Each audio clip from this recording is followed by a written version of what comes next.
በእግር ነው የምትጓዙት? በእውነት? እሺ። ስንት ሰዓት መንገድ ነው የምትሄዱት? የሶስት ሰዓት?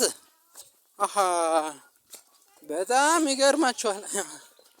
እንዴት 3 ሰዓት መንገድ በዚህ ዘመን በ2018 ዓመተ ምህረት በዚህ በ21ኛ ክፍለ ዘመን እንዲህ የእግር መንገድ አለ? ኢትዮጵያ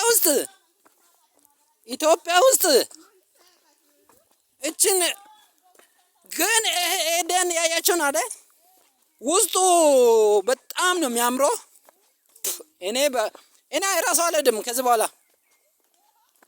በሉ እስቲ እዚህ ደን ውስጥ በጣም አታዩም? ራሱ ያለው ጥምዝ ይባላል። ቅመም አይታችኋል?